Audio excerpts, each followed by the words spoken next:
ગુજરાતના CG express ન્યૂઝમાં હું આકાંક્ષા આપ સૌનું સ્વાગત કરું છું। નજર કરીએ દેશ, દુનિયા અને રાજ્યની તમામ ખબરો પર।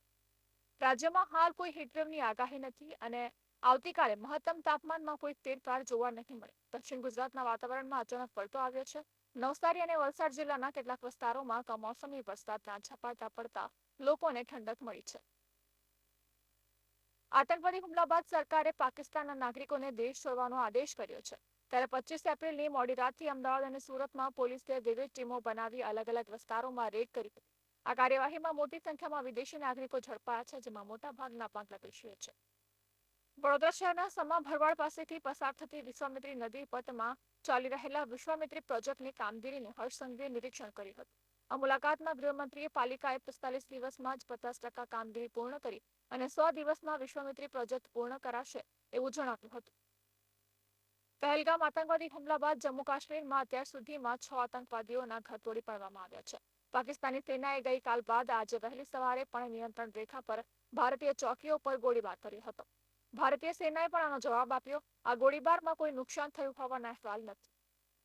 શુક્રવારે જળશક્તિ મંત્રાલયની પાકિસ્તાન સાથે સિંધુ જળ કરાર મુલતવી રાખવા અંગે એક બેઠક યોજાઈ હતી। આ બેઠક બાદ કેન્દ્રીય જળશક્તિ મંત્રી સી.આર. પાટીલે જણાવ્યું હતું કે આ અંગે 3 પ્રકારની વ્યૂહરચના બનાવવામાં આવી છે।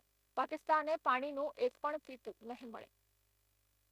ઇસરોના પૂર્વ ચીફ ડોક્ટર કે કસ્તુરી રંગનનું શુક્રવારે સવારે નિધન થયું છે। તેમણે 84 વર્ષની ઉંમરે અંતિમ શ્વાસ લીધા છે।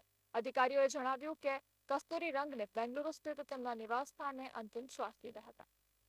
પાકિસ્તાનના બલુચિસ્તાન પ્રાંતની રાજધાની ક્વેટામાં બલુચ લિબરેશન આર્મીના હુમલામાં 10 પાકિસ્તાની સૈનિકો માર્યા ગયા હતા।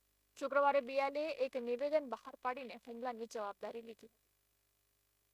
જમ્મુ કાશ્મીરના પહેલગામમાં આતંકવાદી હુમલા બાદ સમગ્ર દેશમાં આઘાત છે। દેશભરના લોકો આતંકવાદીઓ પર કડકમાં કડક કાર્યવાહીની માંગ કરી રહ્યા છે। એવામાં અમેરિકાએ આતંકવાદીઓને પકડવા માટે મદદ અંગે મોટી જાહેરાત કરી છે।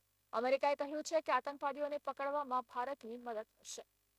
એટલીની અલ્લુ અર્જુન સાથેની એક્શન ફિલ્મમાં મૃણાલ ઠાકુરને ફાઇનલ કરવામાં આવી હોવાનું કહેવાય છે। આ ફિલ્મ માટે દીપિકા પાદુકોણ અને જાહ્નવી કપૂર સાથે પણ વાતચીત ચાલી રહી છે। આઈપીએલ 18ની 43મી મેચમાં સનરાઇઝર્સ હૈદરાબાદે ચેન્નઈ સુપર કિંગ્સને 5 વિકેટે હરાવી હતી। આ સિઝનમાં સીએસકેનો આ 7મો પરાજય છે। આ હારમાંથી ચેન્નઈનો પ્લેઓફમાં પહોંચવાનો રસ્તો હવે મુશ્કેલ બની ગયો છે।